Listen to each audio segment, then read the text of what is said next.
Hi everyone, thanks for joining us for our first episode in 2022 of Fulton First Mayor's Minutes, coming to you from City Hall.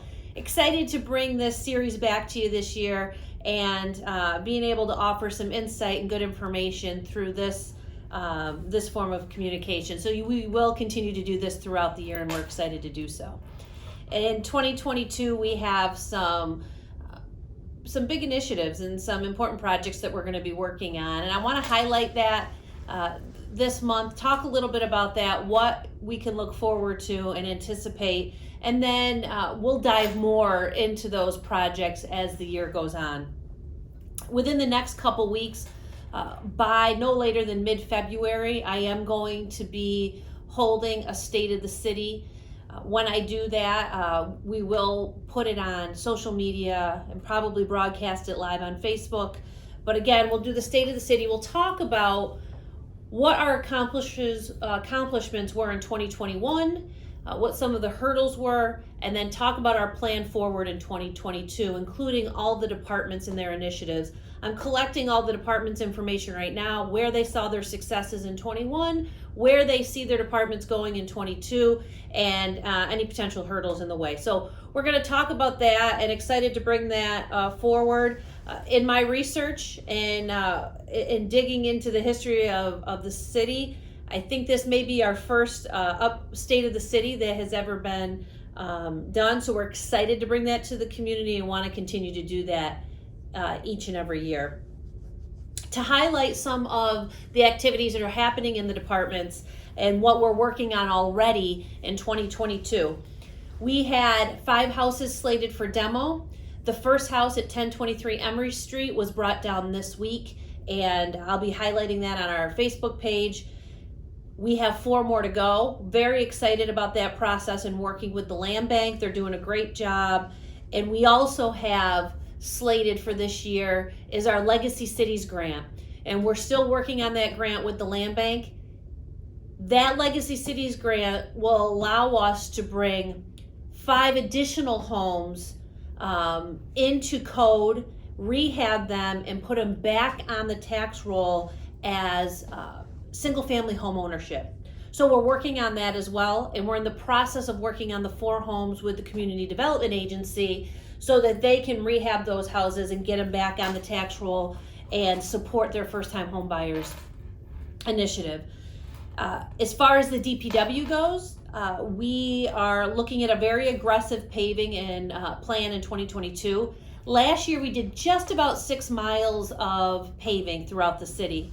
This year we're looking to be just as aggressive. We did get additional dollars called touring route dollars from the state last year. We're hoping to get that again this year. It has to be used on 481 and Route 3. So we're going to take the paving dollars that we would normally get, couple that with these touring dollars for 481, and the goal is to do a complete paving project from the beginning of 481 by Cayuga Community College all the way down as you're heading towards Oswego as you get more towards Indian Point. So our goal is to try to pave as much of that in 2022 and get the manholes and the drainage and all the other aspects of that training of that paving done. We understand, we all drive up and down that road and we know the problems. We see them, our cars hit it, we know the holes, we know the issues. It happens every year. We want to do this, we want to do it right, and it's been years since it's been done, so it's long overdue. That's our focus for paving this year. We've also asked all the counselors to identify areas in their wards, 4 to 5 block areas in their wards that are priority projects in terms of paving. We'll look at that. We'll make a determination on where we can afford to pave and what is the highest priorities, and we'll address that. In addition, we have money set aside from those touring route dollars to address sidewalks in and around 41 and Route 3. 41 looks pretty good. There might be some changes we need to make there and some improvements we need to make there. We're really going to focus on Route 3. If you look on the west and east side, especially in this business district where the historical district is, and along that route, we're going to look at where sidewalks need to be addressed, and we're going to allocate dollars to improve the sidewalks there. My goal is to bring back a sidewalk fund, and to try to fund through infrastructure dollars the ability to go into the neighborhoods and fix the sidewalks. It's a problem. It's an issue. We frankly just don't have the money for it. Funding stopped many years ago, and we have to bring back that type of funding. The way we do that is to first give it some seed money. Give it some seed money, perhaps through some grants and through these infrastructure dollars, and then find a sustainable long-term solution so that we can continue to fund that project year after year, so that we have resources available to address the sidewalks. You know, it's great to do projects and it's great to make improvements, but if we don't have a plan to sustain it and maintain it, what we're going to see is what we're seeing. We start to see sidewalks crumble and heave. We start to see roads that deteriorate. We start to see properties that become vacant and are neglected. We start to see the deterioration because we haven't planned long-term on how to fund the maintenance and sustainability of those projects. That's what we have to do. We can put in a water park, great. But what are we going to do for the next 10, 15, 20 years to make sure that that water park stays viable for the community to enjoy? So we have a lot of great ideas, but we have to remember that planning is so important to find how we're going to sustain these projects through funding and through maintenance. So while we're looking at all of these great projects, we also have to take that into consideration. And that's exactly what we're doing. We want to do it right. And we're gonna fall down along the way. We're gonna make mistakes. We're not always gonna get it right, but we sure as heck are trying our best to do our best to correct where we haven't done it right in the past and what we can do differently moving forward. And I have all of my department heads who are absolutely on board and are fully involved and moving forward in this direction. I'm excited to see what they have to offer in terms of their goals for 2022, and we'll be highlighting that throughout the year. Moving on to the codes department, we have several initiatives in 2022 that we're going to be working on. We're going to bring back for year number 3 our Block Blitz initiatives. We're going to identify blocks in the city. We're going to go out there. We're going to hit them hard. We're going to find the violations. We're going to address the violations and move forward to the next neighborhood. For the last 2 years, that's proven to be successful. We have really addressed a lot of the issues, whether it was squatters, whether it was vacant properties, whether it was trash and debris, hoarding of equipment and cars, and you name it, in neighborhoods, tent cities as we call them, in backyards. We were able to identify that by going right into the neighborhoods with police, fire, and codes, identifying the issue, talking to the neighbors, bringing media attention to it, and then finding the solutions within our codes. And frankly, at times we found hurdles that our codes could not address some of these issues. So what we did in 2021 is we went back and said, let's redesign that code. Let's rewrite it so that it works for us. So we did quite a bit of that last year. On that note, from the Block Blitz efforts, what we were able to create over the last 2 years is new initiatives. The property cleanups. We now have a law that can be enforced. Last year we did just about 40 properties in 2021, and that was really our kickoff year.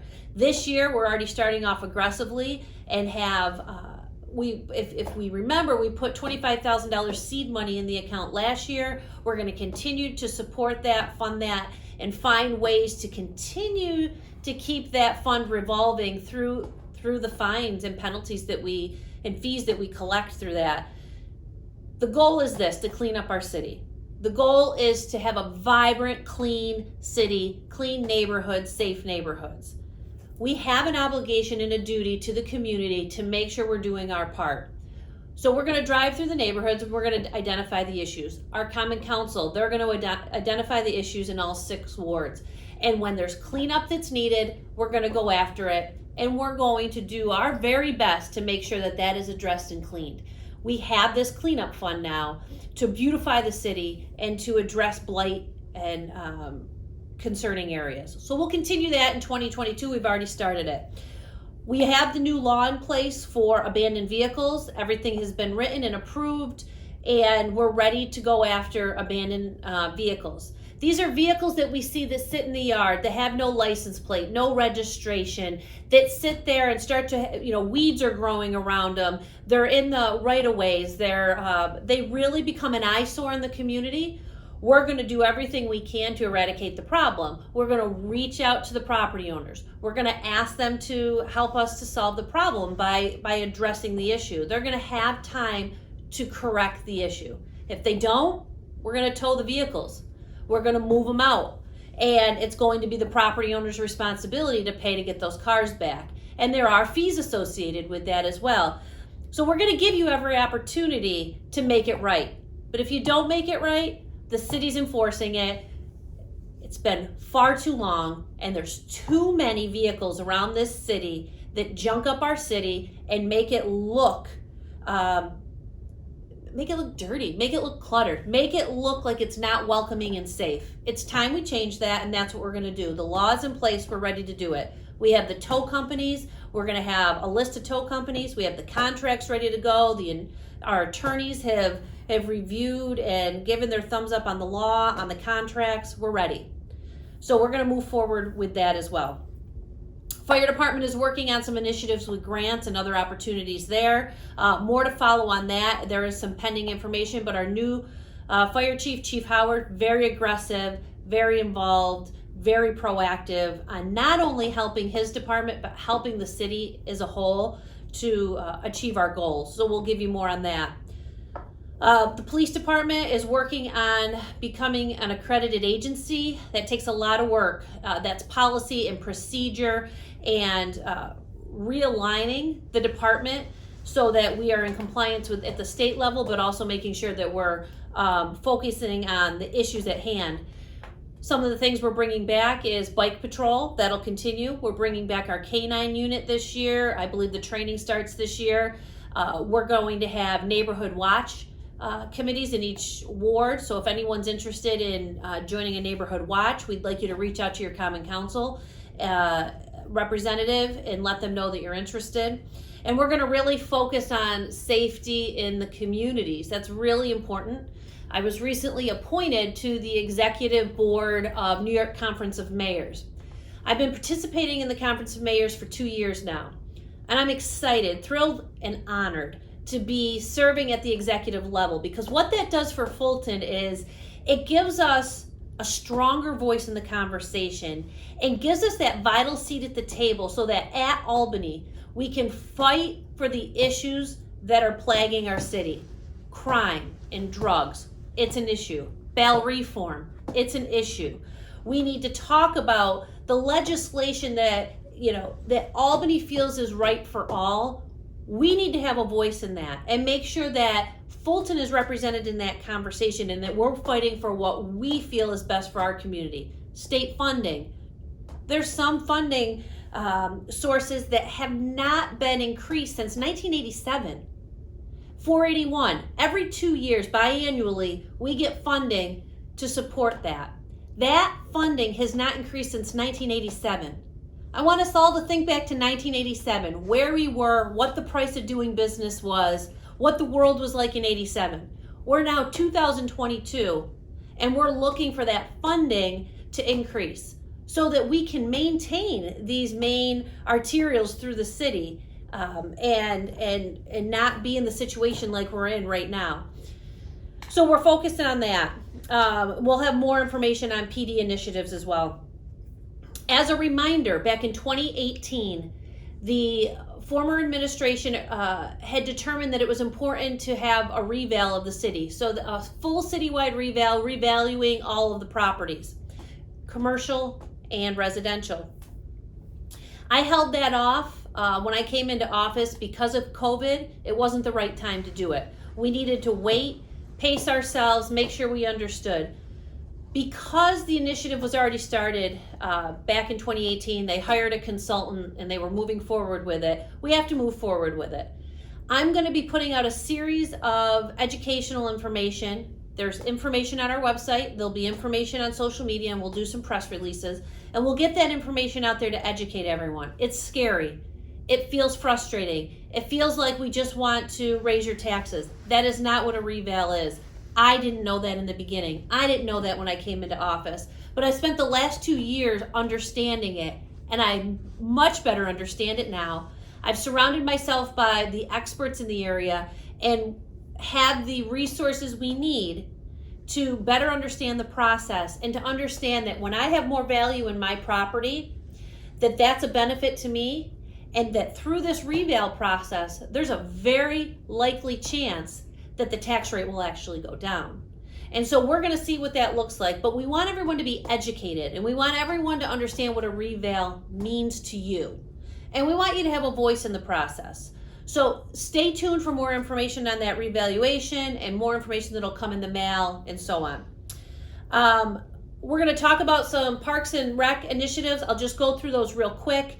We're bringing back Tunes in June, better than ever. Big Truck Day, real excited about Big Truck Day. They're enhancing that. It's going to be exciting. A Fall Fest will return in 2022. We're meeting next week to talk about the Memorial Day Salute and if we're going to return, what we're going to do with that. There's a Memorial Day Salute committee that's comprised of many community members. We are just a part of that committee, but we're certainly going to weigh in and talk about the importance of the Memorial Day Salute. We have the Great Whiteout that's coming. I believe it's called the Great Eastern Whiteout, which is the snowmobile show over at the War Memorial. That's coming. We're bringing back the home show. We're excited to bring that back. And I'm really excited about being the first city in the United States to offer an iRacing program in partnership with our local high school and Siemens Company. We're going to bring the first ever, state-of-the-art iRacing league to our community and to our schools and tie it into the STEM program, the science, technology, engineering, math, and tie it into that and make it a real educational opportunity. More to follow on that. There's going to be a big press release, but Fulton should be really proud that we're putting ourselves on the map for this iRacing league. It's going to be awesome. We're also looking at a car show and a food truck rally, and we're going to look to put that down near North Bay this year. Finally, my goal this year is to do 1 to 2 press releases a week. We've already started that. We're going to do social media. We're really going to push press releases out in the papers, and we're going to continue to do these videos every month. We're going to find every way to get that information out there. I'm going to bring back my newsletters in the water bills. You're going to see those. We're going to inundate you with information because that's what's important, that's what you need, and that's what we're committed to. So be on the lookout for all of the information that we talked about and more. We're excited for 2022. We're focused, and we're ready to get the job done. Thanks for tuning in. We'll see you in February.